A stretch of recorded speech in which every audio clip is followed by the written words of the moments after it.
गुरु परंपरा योग संस्थान में आपका स्वागत है।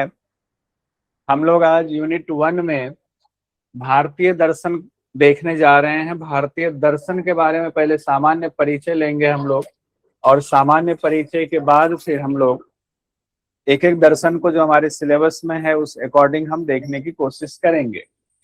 भारतीय दर्शन, सबसे पहले शब्द आया हुआ है दर्शन। दर्शन मतलब होता है देखना, और दर्शन शब्द जो है वो दृश्य धातु से बना है। दृश्य धातु से दृश्य धातु से दर्शन बना है, जिसका अर्थ है देखना। तो देखने का अर्थ होता है, एक तो हम अपने इंद्रियों के द्वारा देख रहे हैं, यानी आंख के द्वारा देख रहे हैं, या नाक के द्वारा सूंघ करके महसूस कर रहे हैं। तो इंद्रियों के द्वारा जब किसी चीज का साक्षात्कार करते हैं तो सामान्य दर्शन की श्रेणी में आता है। उसके द्वारा हमें स्थूल चीजों का पता तो चलता है, लेकिन उसके अंदर जो सत्य छिपा हुआ है, जो सूक्ष्म चीजें छिपी हुई हैं, उसका पता नहीं चलता है। तो उस सूक्ष्म चीज को पता करने के लिए जब ऋषि मुनियों ने कोशिश की तो जो तथ्य निकल कर सामने आए, उन तथ्यों को दर्शन के अंतर्गत रखा गया। सिंपल सा, बहुत साधारण भाषा में मैं कोशिश कर रहा हूं। तो देखना मतलब साधारण देखना नहीं, उस सत्य को देखना जो साधारण इंद्रियों से दिखाई नहीं देता है, उस सत्य को देखने की कोशिश दर्शन में की गई। यह दर्शन गूढ़ रहस्य के रूप में कहा गया है। दर्शन में देखिए एक चीज आती है, दृश्यते अनेन इति दर्शनम, यानी जिसके द्वारा देखा जाए। तो अभी बात हो गई देखने वाली, सामान्य दर्शन और विशेष दर्शन की बात हुई। जैसे योग दर्शन में कहा गया ना विशेष दर्शन, तो यहाँ विशेष दर्शन की बात हो रही है। अब दर्शन में देखने में तरह तरह के सवाल मन में उत्पन्न होते हैं। हमारे ऋषि मुनि हुए, उनके मन में सवाल उत्पन्न होने लगे। क्या सवाल उत्पन्न होने लगे कि मैं कौन हूं, मैं कौन हूं। जैसे मेरा नाम ABCD कुछ भी दिया हुआ था, हमारे मम्मी पापा ने नाम दिया, समाज उस नाम से पुकारने लगा, लेकिन मैं असली में हूं कौन? मेरे नाम के बहुत सारे लोग होंगे, तो मैं कौन हूं? उसके पीछे का रहस्य क्या है? मैं कौन हूं, तो मैं कहां से आया हूं? ये दुनिया क्या है? ये सृष्टि क्या है? ये दुनिया क्या है? ये दुनिया कब उत्पन्न हुई? क्या इस दुनिया का नाश भी संभव है? क्या नाश हो सकता है? इसकी रचना कैसे हुई? और आत्मा शब्द आया कि ये शरीर चल रहा है। कोई व्यक्ति मर जाता है, मरने के बाद भी शरीर है, लेकिन वो उठता नहीं, देखता नहीं, चलता नहीं। आखिर उसमें कौन सी ऐसी शक्ति है? आखिर उस व्यक्ति के साथ में ऐसा क्या हुआ कि अब शरीर रहते हुए भी उठ नहीं पा रहा है? अगर उसमें कोई ऐसी शक्ति थी तो वो शक्ति क्या थी? वो शक्ति कहाँ से आई थी, कहाँ चली गई?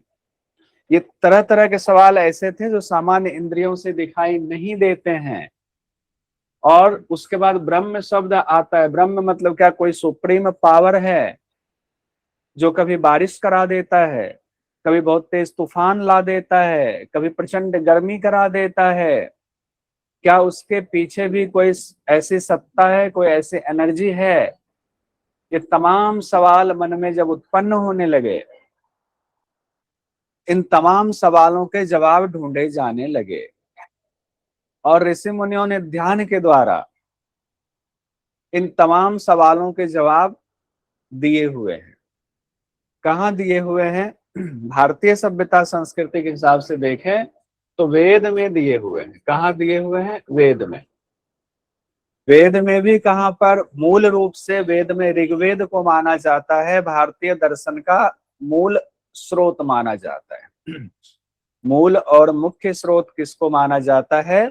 ऋग्वेद को माना जाता है। ऋग्वेद में, हालांकि बाकी वेदों में भी है, लेकिन ध्यान रखिएगा ऋग्वेद में मूल मतलब मूल माना जाता है दर्शन का। सिर्फ दो दर्शन की अगर बात करें, अभी बात आएंगे पूरा, सिर्फ दो दर्शन की बात करें तो हम लोग चूंकि पहले जो पढ़ चुके हैं, तो मैंने इस बार सोचा पहले हमने जो पढ़ा हुआ उसी हिसाब से आते हैं। पहले हम लोगों ने कर्म और ज्ञान पढ़ा हुआ है, कर्मकांड और ज्ञान कांड पढ़ा हुआ है। इसके बीच के संबंध को भी हम लोगों ने देखा हुआ है। जब कर्मकांड की बात आती है तो कर्मकांड में हमने देखा हुआ है जो यज्ञ वगैरह की चर्चा है उस वो कर्मकांड के अंतर्गत आता है। उसमें ही सारे देवताओं की चर्चा है। और ध्यान रखिएगा, ऋग्वेद में इंद्र भगवान की सबसे ज्यादा महत्ता है। और कहा गया इंद्र को किसने देखा है, तो माना गया है कि इंद्र ही जो है वो सर्वोच्च शक्ति है, जो कभी इंद्र रूप में, कभी वरुण रूप में, कभी अलग अलग रूपों में व्यक्त होते हैं। कभी बारिश कराते हैं, कभी धूप कराते हैं, कभी हवा चलती है। तो एक तरह से शक्ति का स्वरूप माना गया है देवताओं को।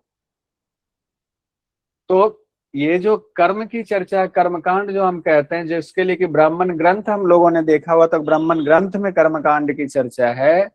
आप यहां से कह सकते हैं यहां से एक दर्शन निकला, मुख्य रूप से इस भाग से दर्शन निकला।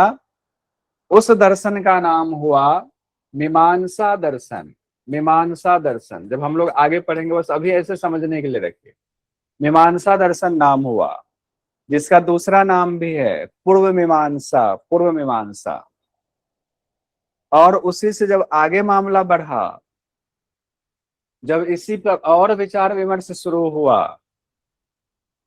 कि ये कर्म वगैरह कर रहे हैं, कर्म से क्या होगा, क्यों ही हम इसमें फंसे हुए हैं, तो फिर अरण्य में चले गए। अरण्य में जाकर के जो लोग रहने लगे, उन्होंने इसके स्थूल स्वरूप को छोड़ दिया, लेकिन इसके सूक्ष्म स्वरूप पर विचार करना शुरू कर दिया। उनको मंत्र साक्षात होने लगे। आरण्य ग्रंथ की रचना हुई।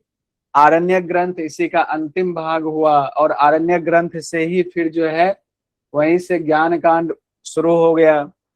यानी ब्रह्म की चर्चा आई। अच्छा, सब कुछ ब्रह्म एक सर्वोच्च सत्ता है। तो जो सर्वोच्च सत्ता की बात आई, जिसमें सिर्फ सर्वोच्च सत्ता वाले सुक्त कह ले, सुक्तों को रखा गया है, उन सुक्तों को रखने वाले ग्रंथ का नाम आप कह सकते हैं उपनिषद। ये उपनिषद हुआ। और उपनिषद को ही वेदांत कहा जाता है। वेद का अंतिम भाग कहा जाता है। उपनिषद को वेदांत कहा जाता है। यहीं से दर्शन निकला जिसको वेदांत दर्शन भी कहते हैं। उसी का हम लोग कहते हैं उत्तर मीमांसा भी कहते हैं। उत्तर मीमांसा। पूर्व मीमांसा वहां है, देखिए कर्मकांड में, और पूर्व मीमांसा कर्मकांड से संबंधित है। और यहाँ बात हो रही है उत्तर मीमांसा की। यानी पूर्व मतलब पहले, उत्तर मतलब बाद में, मीमांसा। तो दो दर्शन तो साक्षात यहाँ दिख रहे हैं, पूर्व मीमांसा, उत्तर मीमांसा। पूर्व मीमांसा, उत्तर मीमांसा। उत्तर मीमांसा वेदांत हो गया। पूर्व मीमांसा कहा गया है जो कर्मकांड से संबंधित है, ज्ञान कांड से संबंधित। तो इसका मतलब है कि पूर्व मीमांसा में यज्ञ वगैरह मंत्रों की महत्ता ज्यादा होगी। जब हम लोग पढ़ेंगे तो देखेंगे। और इससे जाहिर होता है उत्तर मीमांसा से इसमें कर्मकांड की महत्ता कम होगी, ब्रह्म विषयक विषयों की महत्ता यानी सूक्ष्म रूप की महत्ता ज्यादा होगी। बस मोटा मोटा बता रहा हूं। दो दर्शन तो आपने यहाँ नाम ऐसे मोटा मोटा देखा है। अब हम लोग आते हैं पूरी तरीके से सिस्टमेटिक वे में और देखते हैं। ये बस हमने एक थोड़ा सा झलक दिखाया। इसके अलावे आपको और चार दर्शन आते हैं वैदिक दर्शन में। सांख्य और योग दर्शन, और न्याय और वैशेषिक दर्शन। ये चार दर्शन और आएंगे। अब हम लोग सीधे चलते हैं, एग्जाम की दृष्टि से आगे बढ़ते हैं। भारतीय दर्शन को दो भागों में बांट करके पढ़ा जाता है। भारतीय दर्शन, जन भारत में जो दर्शन, यानी जो हमने ऊपर सवाल उठाया था, हम कौन है, कहाँ से आए, ये संसार क्या है, सृष्टि क्या है, सृष्टि कब से है, हम मरने के बाद हमारा क्या होगा, मरने से पहले हम हमारी क्या स्थिति थी, इन सारे सवालों के जवाब बहुत सारे ऋषि मुनियों ने देखा। और बहुत सारे ऋषि मुनियों ने मिलकर के अलग अलग उसके धाराएं बनाई कि सबका उत्तर दिया कि नहीं इसका आंसर ये है, इन सारे सवालों का जवाब ये है, इन सारे सवालों का जवाब ये है। अलग अलग धाराएं बनी। अब उन धाराओं में क्या हुआ कुछ धाराएं ऐसी बनी जिन्होंने प्रमाण दिया वेद को। जो मैं बात कह रहा हूं वेद के हिसाब से वो सत्य है। वेद में उसके प्रमाण हैं। यानी वेद से प्रमाणित किया अपने सिद्धांत को, एक धारा ये हो गई भारतीय दर्शन की। दूसरी धारा हुई भारतीय दर्शन की, जिन्होंने कहा वेद वेद हम नहीं मानते, वेद की धारा, वेद से हमारा कोई लेना देना नहीं, उसको दूसरी धारा माना गया। उसी के लिए नामकरण हुआ है। क्या नामकरण हुआ है? आस्तिक दर्शन और नास्तिक दर्शन का नामकरण हुआ है। तो भारतीय दर्शन को दो भागों में बांटकर पढ़ा जाता है। एक जो वेद को मानते हैं और वेद से ही प्रमाण को लेकर के अपनी बात को रखा है, सारे सवालों का जवाब दिया है। यानी 6 दर्शन हैं उसमें ऐसे जिन्होंने वेद को माना, वेद से ही अपने सिद्धांत को साबित किया है। उसी का नाम आस्तिक दर्शन कहा गया है, उसको आस्तिक दर्शन कहा गया है।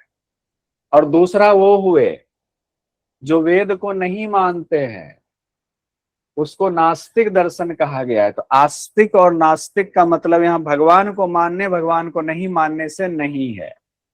ये दिमाग में सभी लोग क्लियरली बिठा ले। जो पुराने स्टूडेंट होंगे या पहले इस वीडियो जिन्होंने देखा होगा ये वाला, पहले अलग अलग क्लासों में जब हम पढ़ाते थे, उनको पता होगा कि हाँ ये चीज ठीक है। लेकिन जो नए लोग हैं, बिल्कुल पहली बार पढ़ रहे हैं, आस्तिक का अर्थ अब तक हम लोग जानते हैं फिल्मों में देख करके। आस्तिक मतलब भगवान को मानने वाला। कहते ये नास्तिक है, ने भगवान को नहीं मानता, ऐसा कहते। लेकिन यहाँ दर्शन के संदर्भ में आस्तिक वो है जो वेद को मानता है, नास्तिक वो है जो वेद को नहीं मानता है।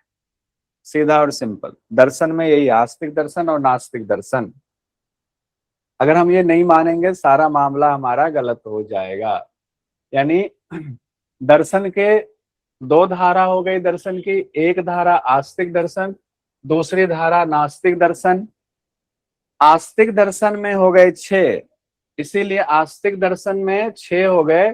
तो 6 का मतलब संस्कृत में उसको लिखते हैं षड, तो उसे कहा गया षड दर्शन। षड दर्शन 6 कौन कौन से दर्शन है, ये बहुत इंपॉर्टेंट, ये सारा आपको पढ़ना है। और जो नास्तिक दर्शन है उसमें 3 दर्शन माने जाते हैं। 3 दर्शन कौन कौन से माने जाते हैं? जैन दर्शन, बौद्ध दर्शन और चार्वाक दर्शन। बौद्ध दर्शन, जैन दर्शन, चार्वाक दर्शन, ध्यान रखिएगा। हालांकि अब जैन दर्शन में भी बहुत सारा विभाग हो गया है और कुछ विभाग ऐसे हैं जो वेद को मानते हैं, वो पूजा पाठ भी करते हैं वैदिक परंपरा के मुताबिक, हनुमान जी की भी पूजा करते हैं, पर्व त्योहार भी मनाते हैं, तो वो अलग बात है। लेकिन मुख्य रूप से बात करें, जैन, बौद्ध और चार्वाक दर्शन नास्तिक दर्शन में आते हैं। सवाल ये है कि फिर ये जो हमारा षड दर्शन है जिसको आस्तिक दर्शन कहते हैं, उसमें कौन कौन से आते हैं? तो देखिए, आस्तिक दर्शन में 6 आते हैं, जो हमने अभी कहा षड दर्शन 6 आते हैं। 6 में नाम आता है, अभी नीचे भी है लिखा हुआ, लेकिन हम लोग पहले ऊपर देखते फिर नीचे का वर्गीकरण हम लोग देखेंगे। न्याय और वैशेषिक आता है, न्याय और वैशेषिक दर्शन, न्याय और वैशेषिक दर्शन। फिर आता है सांख्य और योग दर्शन, सांख्य दर्शन और योग दर्शन। योग हम लोग पढ़ चुके हैं, योग दर्शन बहुत अच्छे से। सांख्य और योग दर्शन, यूनिट 4 हमारा था योग दर्शन। फिर आता है पूर्व मीमांसा और उत्तर मीमांसा। पूर्व मीमांसा अभी हम लोगों ने बात की थी, पूरा जो है कर्मकांड पर आधारित, और फिर उत्तर मीमांसा पूरा ज्ञान कांड पर आधारित। पूर्व मीमांसा, उत्तर मीमांसा, 6 दर्शन हो गए। अब आप कहोगे आपने ऐसे क्यों लिखा हुआ है? न्याय वैशेषिक को एक साथ लिखा है, सांख्य योग को एक साथ लिखा है, पूर्व मीमांसा उत्तर मीमांसा को एक साथ लिखा है। ऐसा इसलिए लिखा है कि ये दोनों भाई भाई हैं। न्याय वैशेषिक, सांख्य योग, पूर्व मीमांसा, उत्तर मीमांसा जो वंश में है, भाई भाई हैं। कैसे हैं? कुछ चीजें ये इसकी मान लेता है, कुछ ये इसकी मान लेता है जरूरत पड़ने पर। ये दोनों एक दूसरे को विरोध नहीं करता है बहुत ज्यादा, तो मिलता जुलता दर्शन है। इनकी बातों को ये मान लेता, अच्छा भाई तुमने रिसर्च किया था, जैसे कि मेरे घर में रोटी बनी, पड़ोसी के घर में सब्जी बनी, पड़ोसी ने कहा तुम सिर्फ रोटी रोटी बना लेना, हमारे यहाँ आटा नहीं है। इन्होंने कहा हमारे यहाँ सब्जी नहीं है, तुम सब्जी सब्जी बना लेना, मिला के खा लेंगे पूरा, दोनों परिवार मिल करके। वैसे ही दर्शन में है, न्याय दर्शन वैशेषिक दर्शन में कुछ पे न्याय ने खोज किया, न्याय के जो जानकार हुए ऋषि मुनियों ने, कुछ में जो है वैशेषिक वालों ने किया, तो मिल करके दर्शन बना। वैसे ही सांख्य में, वैसे ही पूर्व मीमांसा उत्तर मीमांसा में। ठीक है, इनमें हम बाद में विरोध भी देखेंगे कहाँ पे और कौन सी चीजें अलग है वो भी देखेंगे। अब ये जो 6 दर्शन है, इस 6 दर्शन में भी, इस 6 दर्शन को भी 2 भाग में हम बांट सकते हैं। किस तरह 2 भाग में बांट सकते हैं वो देखिए। इसको इस तरह 2 भाग में बांट सकते हैं। एक ईश्वरवादी, अब यहां पर ईश्वर की चर्चा हो रही है, एक ईश्वरवादी दर्शन, एक अनिश्वरवादी दर्शन। एक ईश्वरवादी दर्शन, एक अनिश्वरवादी दर्शन। यानी ऐसा दर्शन जो ईश्वर को मानता हो, और ऐसा दर्शन जिसमें ईश्वर के बारे में कुछ कहा ही नहीं गया है, यानी ईश्वर को कहा गया कि हम नहीं मानते हैं। इस तरह से 2 बातें हो सकती हैं। तो ईश्वरवादी दर्शन, जिन्होंने ईश्वर की सत्ता को स्वीकार किया है, वो 3 दर्शन माना जाता है। न्याय वैशेषिक 4 माना जाता है। न्याय वैशेषिक योग और वेदांत दर्शन, ये 4 दर्शन ऐसे हैं जो माना जाता है कि न्याय दर्शन ने भी ईश्वर की सत्ता को स्वीकार किया, यानी अपने दर्शन में ईश्वर के बारे में बात की है। वैशेषिक दर्शन ने भी बात की है। योग दर्शन आप लोग पूरा पढ़ चुके, 196 सूत्र, 195 सूत्र, इसमें भी हम लोगों ने देखा है समाधिपाद में। और वेदांत दर्शन तो ब्रह्म को मानता ही है, अद्वैत सिद्धांत इसमें बहुत मशहूर एक सिद्धांत है अद्वैत में। उसके बाद बात आती अनिश्वरवादी दर्शन, जो ईश्वर को नहीं मानता है। उसमें आता है सांख्य दर्शन और मीमांसा दर्शन। सांख्य और मीमांसा दर्शन। सांख्य दर्शन ईश्वर को मानता है या नहीं मानता है, इसको लेकर के संशय की स्थिति विद्वानों में है। लेकिन चूंकि सांख्य दर्शन में ईश्वर शब्द की चर्चा नहीं की है, तो बहुत विद्वान मानते हैं इन्होंने ईश्वर नहीं कहा, ईश्वर के बारे में कुछ कहा ही नहीं। ऐसा भी नहीं कि इन्होंने मना किया है, इन्होंने पुरुष कहा है, और पुरुष का अर्थ जो है ईश्वर से ही लगाया जाता है, ऐसा भी माना जाता है। व्याख्या अलग अलग तरीके से, मैं भी एक व्याख्या दूंगा जिसमें मैं सांख्य को साबित करूंगा कि सांख्य जो है ईश्वरवादी दर्शन है। एक व्याख्या मैंने जो समझा है वो बताऊंगा, लेकिन ठीक है, परीक्षा की दृष्टि से अनिश्वरवादी दर्शन कौन? सांख्य दर्शन, क्योंकि कुछ बोला ही नहीं है, शांत है ये। दूसरा मीमांसा दर्शन। मीमांसा दर्शन हम लोगों ने देखा कर्मकांड पर आधारित है, और इन्होंने कहा है, इन्होंने भी ईश्वर के बारे में बहुत कुछ नहीं कहा है। इनका ये कहना है वेद के मंत्र ही सब कुछ है, वेद के मंत्र ही देवता है, देवता में शक्ति नहीं, वेद के मंत्रों में शक्ति है। वेद के मंत्र से देवता की आराधना हो रही, देवता सर्वशक्तिमान है, लेकिन मंत्र के बिना वो भी कुछ नहीं है। मंत्र को इन्होंने महत्ता दिया है, यानी कर्म कांड को मीमांसा ने महत्ता दिया। मीमांसा से मतलब है पूर्व मीमांसा, यहाँ मीमांसा से अर्थ है पूर्व मीमांसा का। ठीक है, तो ऐसा ये टेबल भी आप लोग बना लीजिएगा, हो सकता है एग्जाम में आ जाए। एक चीज और, चूंकि हम लोगों ने सांख्य और योग को एक साथ पढ़ा था भाई भाई कह के, तो सांख्य में तो ईश्वर के बारे में कुछ नहीं कहा गया था, अनिश्वरवादी दर्शन, लेकिन योग में ईश्वर के बारे में चर्चा है, साफ साफ है। तो योग को शेश्वर सांख्य कहा जाता है, शेश्वर सांख्य, शेश्वर सांख्य भी कहा जाता है। ऐसा सांख्य दर्शन का ऐसा सिद्धांत जिसमें ईश्वर की चर्चा हो, वो योग दर्शन है। तो इसको नाम एक दे दिया व्याख्याकारों ने, शेश्वर सांख्य। यानी सांख्य की बहुत सारी, सांख्य का ही व्यवहारिक रूप योग दर्शन में माना गया है, इसीलिए इसको शेश्वर सांख्य कहा जाता है, क्योंकि इसमें ईश्वर की चर्चा है। ध्यान से देखिएगा, दर्शन है, जरा सा भी कुछ इधर उधर छूटा तो समझ में नहीं आएगा, तो एकदम ध्यान से देखिए, समझने की कोशिश कीजिए। अब हम लोग देखते हैं कुछ इंपॉर्टेंट पॉइंट्स को, कि जो आपके जो दर्शन है भारतीय दर्शन, जिसमें हम लोगों ने 9 दर्शन का नाम लिया, 6 तो दर्शन हो गए जो आस्तिक दर्शन हो गए, 3 दर्शन जो नास्तिक दर्शन का नाम लिया अभी। उन 9 दर्शन में से जो इंपॉर्टेंट जितने दर्शन हैं, उसके प्रणेता कौन हुए, उस दर्शन को देने वाले कौन हुए, जिनके नाम से वो दर्शन जाना जाता है, जो एग्जाम में पूछा जाएगा, वो देखिए। जैसे हमारे सांख्य दर्शन पे अगर हम आते हैं, पुरातन दर्शन माना जाता है सांख्य दर्शन। अंजलि जैन जी का हैंड रेज है, पूछिए अंजलि जी। सर सर आपने जैसे शुरू में कहा था ना कि ये थोड़ा कंफ्यूजिंग है, तो सर मैं एक जगह पे जाके कंफ्यूज हुई हूँ। ये जो हमने पढ़ा कि दर्शन आस्तिक और नास्तिक, तो आस्तिक के अंदर सर आपने दो में डिवीजन बताया कि ईश्वरवादी और अनीश्वरवादी है। तो सर जो ये क्या बोलते हैं, मतलब पूर्व मीमांसा है वो तो अनीश्वरवादी में आ जाएगा, और जो उत्तर मीमांसा है वो फिर ईश्वरवादी में ही आएगा सर। हाँ, वो जो उत्तर मीमांसा है वो ईश्वरवादी में आएगा। बहुत सुंदर, उसी के लिए हमने नाम दिया हुआ था वेदांत। जी सर। जी सर। उत्तर मीमांसा, ठीक है, बहुत सुंदर। अच्छा है, तो सांख्य की बात हम करते हैं। सांख्य के प्रवर्तक हुए आचार्य कपिल, कपिल मुनि। आचार्य कपिल हुए, सांख्य दर्शन को देने वाले कपिल मुनि हुए। और सांख्य सूत्र की रचना, ऐसा माना जाता है सांख्य सूत्र की रचना हुई, लेकिन वो ग्रंथ नहीं मौजूद है, ध्यान रखिएगा। कपिल मुनि के द्वारा लिखी हुई कोई किताब मौजूद नहीं है।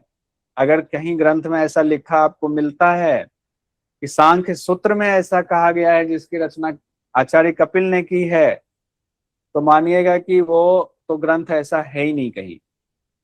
लेकिन ऐसा माना जाता है कि सभी दर्शन में तो सूत्र सूत्र लगा करके ऐसे दर्शन की रचना हुई, तो सांख्य सूत्र भी कपिल मुनि ने लिखा होगा। लेकिन मेरा मानना है, क्योंकि सभी व्याख्याकारों ने माना है कि आचार्य कपिल की लिखित कोई भी पुस्तक मौजूद नहीं है, किसी भी रूप में नहीं है। तो मेरा मानना है कि चूंकि जिस समय आचार्य कपिल हुए वो ऐसा पुरातन जमाना था जहां पुस्तक लिखने की जरूरत ही नहीं थी, जहां उम्र बहुत लंबी होती थी। अभी मैं साबित कर दूंगा इस पुस्तक के हिसाब से। उम्र बहुत लंबी होती थी, और क्यों ही पुस्तक लिखने की जरूरत पड़ेगी, उसी उम्र में सब कुछ श्रुति के रूप में, शब्द के रूप में सिखा दिया जाता था छात्रों को, तो लिखने की जरूरत नहीं थी। तो उसको कह सकते हैं कि वो सांख्य सूत्र सिखाते थे। तो सांख्य सूत्र सिखाने की वजह से कई जगहों पर ये कंफ्यूजन मिलती है। आज भी मैं कई पीडीएफ पढ़ रहा था, कई यूनिवर्सिटी के पीडीएफ पढ़ रहा है, उसमें कहा सांख्य सूत्र में जी ऐसा लिखा हुआ है कपिल मुनि ने। अरे सांख्य सूत्र कोई ग्रंथ है ही नहीं, कोई ग्रंथ आज तक मिला ही नहीं है। तो आप कहेंगे नहीं मिला है तो सांख्य दर्शन आया कहां से? अब आपका सवाल यह होना चाहिए, ध्यान दीजिए, एकदम गूढ़ चीजें पढ़िए, आपको सब पता चल जाएगा। वो आया हुआ है, एक ग्रंथ है जिसका नाम है सांख्य कारिका। इससे कहेंगे क्या सांख्य कारिका कपिल मुनि ने नहीं लिखा? नहीं लिखा। तो आप कहेंगे कि इन्होंने लिखा और कैसे आ गया, सांख्य दर्शन का ग्रंथ क्यों माना गया? तो जो गुरु शिष्य परंपरा चली, उस गुरु शिष्य परंपरा में आचार्य कपिल के जो शिष्य हुए, फिर उनके शिष्य हुए, उनके शिष्य हुए, उसमें एक हुए सांख्य को मानने वाले, एक शिष्य परंपरा, गुरु शिष्य परंपरा में हुए ईश्वर कृष्ण, उनका नाम था। क्या नाम था? ईश्वर कृष्ण। ईश्वर कृष्ण जी ने, ये चूंकि बाद में हुए ईश्वर कृष्ण जी, तो ईश्वर कृष्ण जी ने क्या किया, इन्होंने सोचा अब जो है इसको लिपिबद्ध करना चाहिए। तो इन्होंने लिपिबद्ध किया, और इन्होंने जो लिपिबद्ध किया बहुत शॉर्ट में किया। ग्रंथ में बहुत, जब इन लोगों को गुरु परंपरा में पढ़ाया जाता था बहुत विस्तार से पढ़ाया जाता था। उससे पहले भी एक ग्रंथ की बात आती है, जो ग्रंथ अभी भी मौजूद नहीं है, लेकिन ऐसी चर्चा आती है कि ऐसा कोई ग्रंथ था, उसका नाम भी हम लोग बाद में देखेंगे। तो इन्होंने सोचा कि हम एक ऐसे ग्रंथ की रचना करें जिसमें सांख्य के सिद्धांत हो और शॉर्ट में वो बातें हो, उसमें बहुत विस्तार है, बहुत विस्तार को छोड़ करके छोटे में कर दें। इन्होंने ग्रंथ का नाम रखा सांख्य कारिका।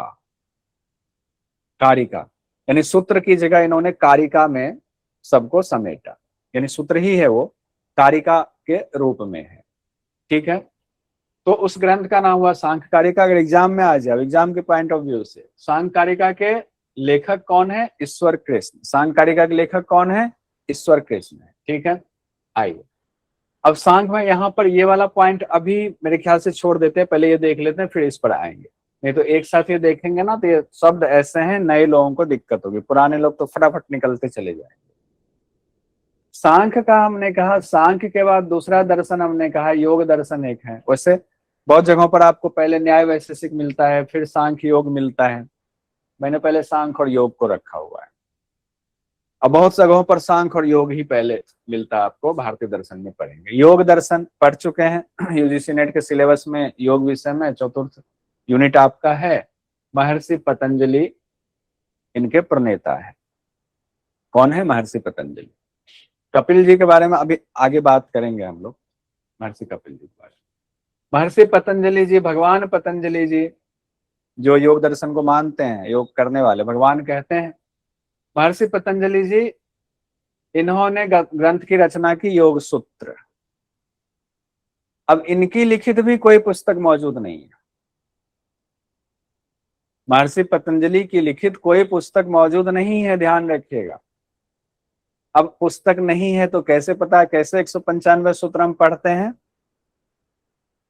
उसी तरीके से व्यास जी ने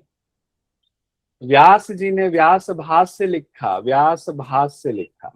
अब ये व्यास जी कौन थे? ये वही वेद व्यास जी थे, बादरायण जी थे, या कोई और व्यास जी थे जो पदवी व्यास नाम से हो? ये इसमें कंफ्यूजन है।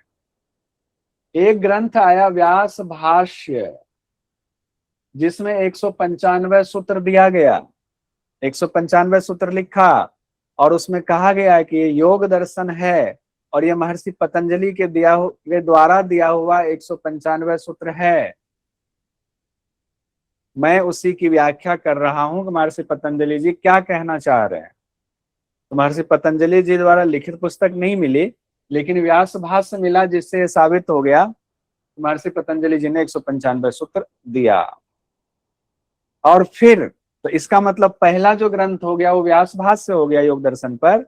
फिर योग दर्शन के व्यास भाष्य पे तमाम भाष्य लिखे गए, तमाम वार्तिक लिखे गए, तमाम टीकाएं लिखी गई। तो मूल ग्रंथ कौन सा हो जाएगा इसमें? व्यास भाष्य हो जाएगा। उसके बाद भोजवृत्ति आप कह लें, या विज्ञान भिक्षु जी ने लिखी वो कह लें, या बहुत सारे लोगों ने उसके बाद टीकाएं लिखी या भाष्य लिखा, वो आ गया। ठीक है, अभी अगला छोड़ देते हैं। अब हम आते हैं न्याय और वैशेषिक दर्शन पर आते हैं। दर्शन, अब इसमें थोड़ी थोड़ी बातें और करेंगे, देखिएगा। आप लोग बताइएगा आप किस दर्शन को मानने वाले हैं, या खिचड़ी दर्शन को मानने वाले हैं। एक दर्शन आया न्याय दर्शन, नाम आया न्याय दर्शन। गौतम ऋषि ने इस दर्शन को दिया, यानी गौतम ऋषि ने ऐसा सिद्धांत दिया। जितने सवाल ऊपर में देखे ना, दर्शन से संबंधित जो इतने सवाल हैं, उन सवालों का जवाब गौतम ऋषि ने दिया। और गौतम ऋषि के बारे में माना जाता था, तो जो भी बात कहते हैं बहुत सटीक कहते हैं, सोच समझ कर कहते हैं। यानी वो एक कदम भी उठा कर रखते हैं तो रखने से पहले देखते हैं कि पांव के नीचे क्या आने वाला है, कहने का तात्पर्य। यानी एक शब्द भी बोलते हैं तौल कर बोलते हैं, तर्क के आधार पर बोलते हैं, नहीं तो नहीं बोलते। इसीलिए उनका नाम पड़ा अक्षपाद। अक्ष मतलब आंख, पाद मतलब पैर में भी आंख हो जिनके, जो एक कदम भी रखते हैं तो पैर भी देखता है जमीन को, या रखें कि ना रखें। अक्षपाद यानी उनकी विद्वता के लिए। लेकिन कई बार इसके स्थूल रूप की भी कुछ कहानियां सामने आती हैं। खैर, कहा जाता है कि इनके ग्रंथ का नाम है न्याय सूत्र। न्याय सूत्र। अब न्याय सूत्र पर भी भाष्य लिखे गए, और इसमें भी कहानी वही समझकर आती है सामने। जनरली भाष्य वाली कहानी, जो प्रथम भाष्य लिखा गया, उसी भाष्य के आधार पर माना जाता है कि यही ग्रंथ है। उसी भाष्य से पता चलता है कि गौतम ऋषि ने न्याय दर्शन दिया हुआ है। वो हम लोग जब न्याय दर्शन पढ़ेंगे तो वहां पर देखें। अब हम आते हैं वैशेषिक। न्याय और वैशेषिक को एक साथ पढ़ा जाता है, दोनों एक दूसरे का पूरक माना जाता है। कौन सा दर्शन? वैशेषिक दर्शन। वैशेषिक दर्शन में, हाँ सनाद आ रहे हैं सरिता जी। वैशेषिक दर्शन के प्रणेता हुए महर्षि कनाद जी। कौन? महर्षि कनाद जी। कनाद नाम से ही है कण, कण कण कण कणाद। इन्होंने, इनके जो ग्रंथ का मूल ग्रंथ का नाम माना जाता है वैशेषिक सूत्र माना जाता है। कनाद जी नाम हुए। कनाद जी की इनकी कहानी बाद में देखेंगे, अभी सारी कहानी देखेंगे फिर वहां पर रिपीट हो जाएगी कहानी, तो छोड़ दीजिए। अब बात आती है दो दर्शन ऐसा जो कर्मकांड और ज्ञानकांड से जुड़ा हुआ है। हालांकि ये जितने दर्शन अभी चार आपने ऊपर देखे, इन्होंने भी वेद का सहारा लिया, वेद के प्रमाण को लिया हुआ है और अपने सिद्धांतों को दिया हुआ है, लेकिन जरूरी नहीं है कि सारी बातें इन्होंने वेद से लेकर के ही कहा हो। लेकिन दो दर्शन, मीमांसा दर्शन यानी पूर्व मीमांसा और वेदांत दर्शन यानी उत्तर मीमांसा, ये दो दर्शन ऐसे हैं जो विशुद्ध रूप से आपके वेद में जो बातें कही गई हैं वो बहुत सारी चीजें मिलती जुलती हैं। बाकी के चार दर्शन बहुत ज्यादा नहीं मिलता है, लेकिन माना जाता है कि वेद उनका सोर्स है। ठीक है। मीमांसा दर्शन, जिसको पूर्व मीमांसा भी कहते हैं, उस दर्शन को देने वाले हैं जैमिनी जी, महर्षि जैमिनी जी, आचार्य जैमिनी जी, आचार्य जैमिनी जी। और कहा जाता है कि उन्होंने मीमांसा सूत्र लिखा, मीमांसा सूत्र लिखा। फिर आते हैं हम लोग वेदांत दर्शन पर। वेदांत दर्शन जिसके लिए इस्तेमाल शब्द होता है, जिन आजकल के लोग इस्तेमाल करते हैं, अद्वैत वेदांत कहते हैं। वेदांत दर्शन अद्वैत वेदांत ही वेदांत दर्शन है, ऐसा भी कहते हैं। लेकिन मुझे लगता है कि हम रूट से ही पढ़ें। वेदांत दर्शन शब्द पहले आया, अद्वैत वेदांत दर्शन शब्द, दर्शन ये शब्द की बात कर रहा हूं, बाद में आया। हालांकि वेदांत दर्शन में अद्वैत की ही बात कही गई है, वेदांत दर्शन में अद्वैत ही कहा गया, ब्रह्म ही कहा गया है। इसीलिए आजकल के लोग उसकी व्याख्या के हिसाब से कहते हैं वेदांत दर्शन और अद्वैत वेदांत एक ही है। लेकिन मेरा मानना है आप दोनों को अलग अलग मानिए, परीक्षा में गड़बड़ हो जाएगा। क्यों? क्योंकि वेदांत दर्शन को देने वाले बादरायण जी हैं, यानी वेद व्यास जी, बादरायण जी ने दिया। और इन्होंने जो ग्रंथ लिखा उसका नाम ब्रह्म सूत्र है, जो कल हम लोग चर्चा कर रहे थे, ब्रह्म सूत्र, जो न्याय प्रस्थान माना जाता है प्रस्थान त्रयी में। और वेदांत दर्शन की बात आएंगे, वो अद्वैत वेदांत की, तो शंकराचार्य जी का नाम आ जाता। हालांकि अलग बात है कि ब्रह्म सूत्र पर फिर शंकराचार्य जी ने भाष्य लिखा, लेकिन माना तो जाएगा बादरायण जी को ना। अगर वेदांत को ही अद्वैत वेदांत मान लेंगे परीक्षा की दृष्टि से, तो मामला गड़बड़ हो जाएगा, नाम गड़बड़ हो जाएगा। तो भले ही भावात्मक रूप से एक हो, अलग अलग मानिए। वेदांत दर्शन बादरायण जी, ग्रंथ ब्रह्म सूत्र, बाद में अद्वैत वेदांत को देखेंगे शंकराचार्य जी के नाम से। ठीक है। जैसे कि सांख्य दर्शन में कई सिद्धांत दिए हुए हैं। एक महत्वपूर्ण सिद्धांत है सत्कार्यवाद का सिद्धांत, परिणामवाद का भी सिद्धांत है, कार्य कारणवाद का भी सिद्धांत कहते हैं। उसी को प्रकृति परिणामवाद का सिद्धांत कहते हैं या परिणामवाद का सिद्धांत कहते हैं। ये सिद्धांत दिया हुआ है सांख्य दर्शन में। सत्कार्यवाद का सिद्धांत बहुत इंपॉर्टेंट है। सांख्य कारिका में 9वीं कारिका जो है वो सत्कार्यवाद के सिद्धांत से संबंधित एग्जाम में पूछा जाता है। तो अभी ध्यान रहे, अभी क्या है ये नहीं है, जिन जो नए हैं उनके लिए थोड़ा सा लगेगा पता नहीं क्या ही आप कह रहे हो, सत्कारवाद का सिद्धांत क्या होता है। अभी सारी बातें क्लियर करेंगे। फिर हम लोगों ने योग दर्शन पढ़ा। योग दर्शन में अष्टांग योग की चर्चा हुई है और भी बहुत सारी बातें हुई। तो एक अष्टांग योग सबसे ज्यादा महत्व माना जाता है इसका, अष्टांग योग का। उसके बाद हम आते हैं न्याय दर्शन में। न्याय दर्शन में असत्कार्यवाद का सिद्धांत दिया हुआ है, अन्यथा ख्यातिवाद का सिद्धांत भी दिया हुआ है, कारणवाद का सिद्धांत भी दिया हुआ है। ये भी हम लोग देखेंगे होता क्या है, इसका अर्थ क्या होता है। फिर हम लोग आते हैं वैशेषिक दर्शन में। वैशेषिक दर्शन में परमाणुवाद का सिद्धांत दिया हुआ है। ये सब ऐसे क्वेश्चन पूछा जाएगा, ये शब्द दे दिया जाएगा। सत्कारवाद का सिद्धांत किस दर्शन से जुड़ा हुआ है या किन्होंने दिया हुआ है। परमाणुवाद का सिद्धांत किस दर्शन से जुड़ा है, किन्होंने दिया है। फिर आता है अपूर्व का सिद्धांत मीमांसा में। अपूर्व का सिद्धांत एक नाम ये बहुत महत्वपूर्ण है, या सतह प्रमाण्यवाद का सिद्धांत या प्रमाण्यवाद का सिद्धांत। और भी सिद्धांत हैं, कुछ एक सिद्धांत यहाँ लिखा हुआ है। ये हो गया मीमांसा दर्शन से। फिर आता है वेदांत दर्शन यानी उत्तर मीमांसा, जिसमें है अनिर्वचनीय ख्यातिवाद का सिद्धांत या विवर्तवाद का सिद्धांत भी होता है। विवर्तवाद का सिद्धांत, ये सब सिद्धांत शब्दों का हम अर्थ भी देखेंगे लेकिन बाद में देखेंगे, अभी परेशान मत होइएगा। अभी एक बार इन शब्दों से परिचित हो जाइए, बाद में इसके बारे में हम लोग देखेंगे, इसके अर्थ को भी समझेंगे। अब जो yes, नास्तिक दर्शन की बात आती है, जिसमें जैन दर्शन, बौद्ध दर्शन, चारवाक दर्शन आता है, तो जैन दर्शन में दो नाम महत्वपूर्ण आता है, ऋषभ देव जी और महावीर जी का। दो नाम कौन से? ऋषभ देव जी, महावीर जी। ऋषभ देव जी ने ही जैन दर्शन की स्थापना की। सबसे पहले ऋषभ देव जी आए और महावीर स्वामी के समय में जैन दर्शन और फला फूला बहुत ज्यादा।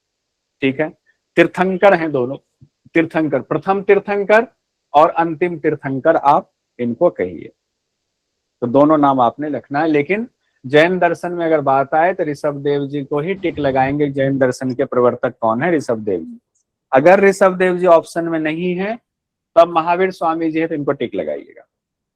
क्लियर है? ये ध्यान रखिएगा। जैन दर्शन में बहुत सारे ग्रंथ हैं, 45 से भी ज्यादा ग्रंथ हैं। 3 का नाम हमने यहाँ लिखा हुआ है, कल्पसूत्र, षड खंडागम और गोमट्ट सार। ये 3 बहुत सारे ग्रंथ हैं, 3 ग्रंथ का नाम हमने यहाँ पर रखा हुआ है।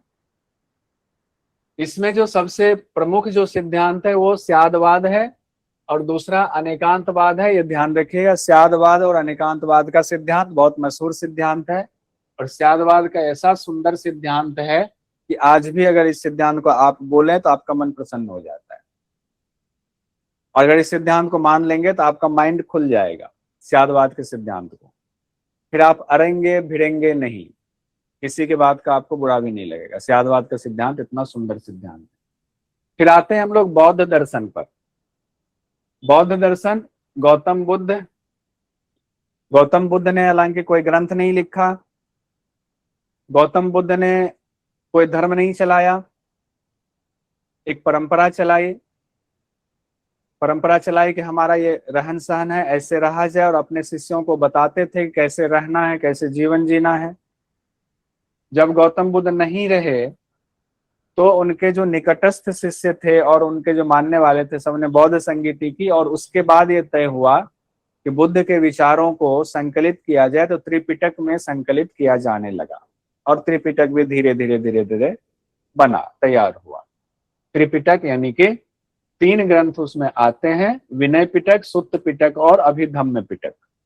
ये गौतम बुद्ध के महापरिनिर्वाण के यानी उनके जाने के बाद ये 3 ग्रंथ की रचना हुई, उनके शिष्यों के द्वारा, जो उनके निकट रहते थे, जो उनसे जिन शिक्षा ग्रहण करते थे उनके द्वारा।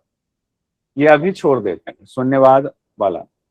फिर हम आते हैं चारवाक दर्शन, उसी का नाम लोकायत दर्शन भी कहा जाता है। चारवाक दर्शन को लोकायत मतलब जो लोगों में बहुत लोकप्रिय दर्शन हो, लोकायत दर्शन हो गया, चारवाक दर्शन हो गया।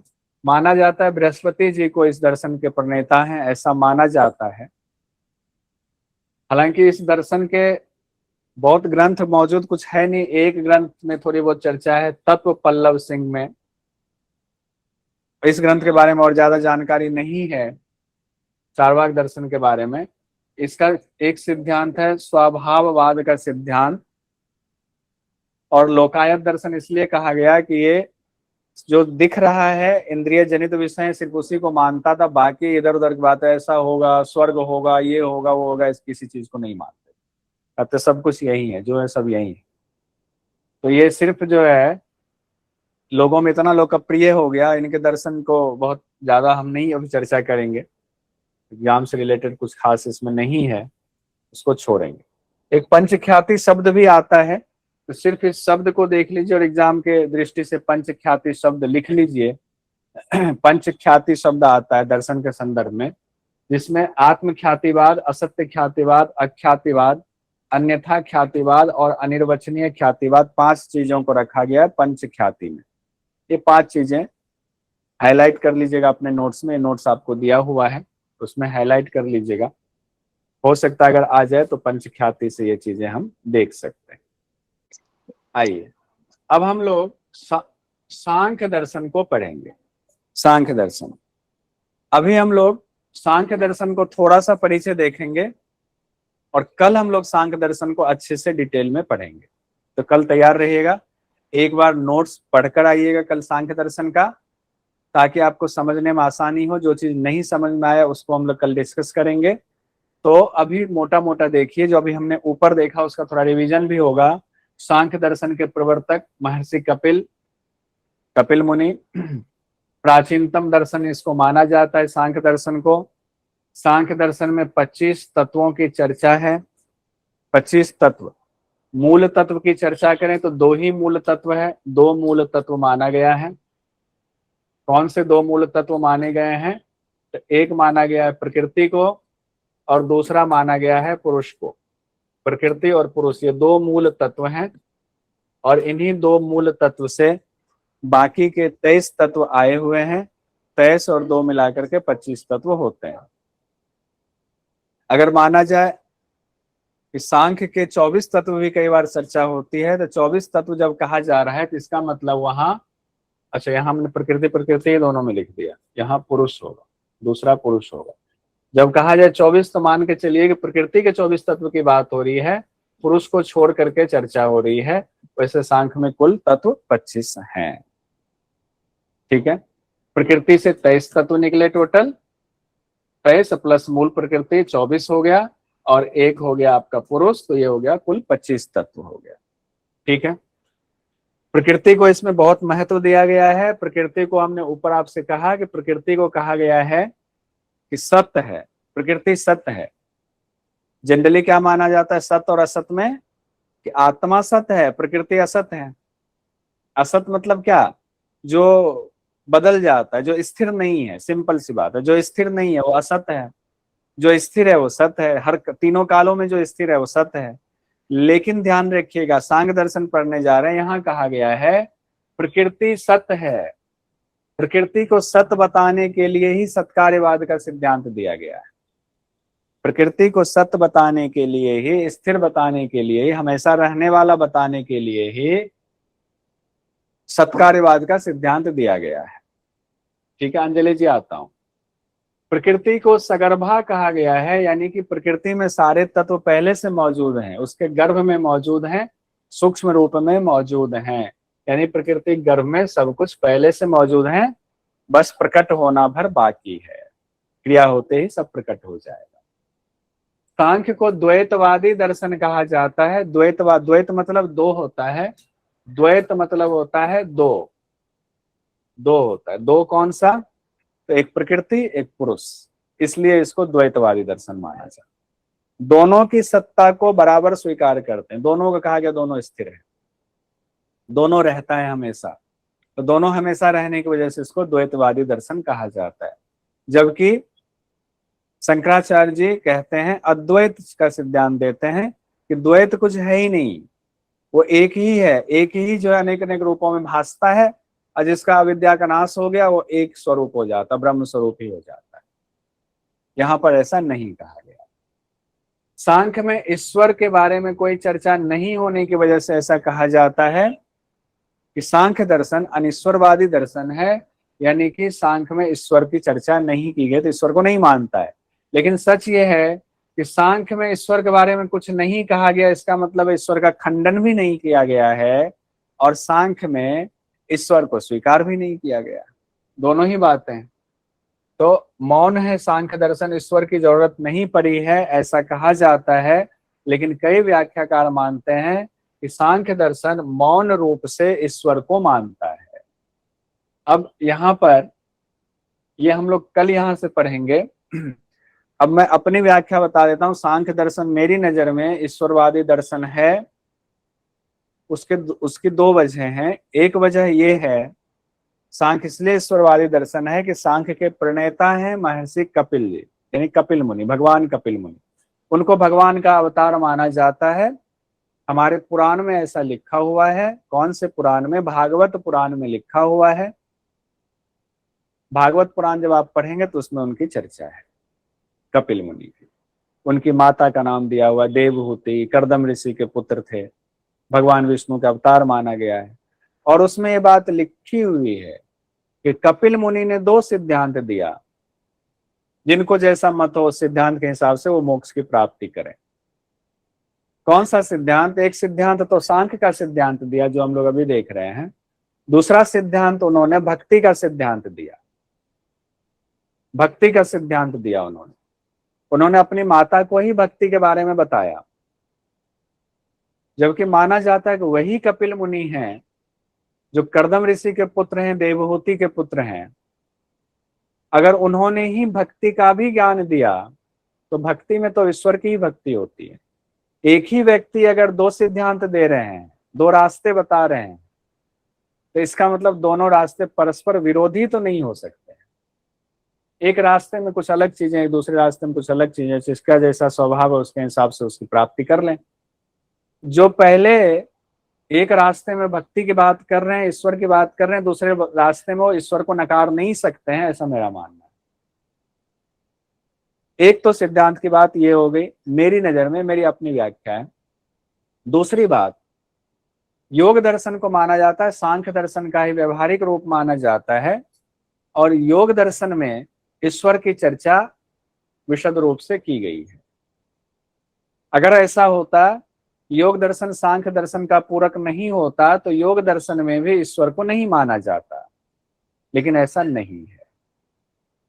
तो इसका मतलब है कि सांख्य दर्शन में भले चर्चा नहीं की गई है, उससे ये कदापि अर्थ नहीं निकलता है कि सांख्य दर्शन ईश्वर को नहीं मानता है।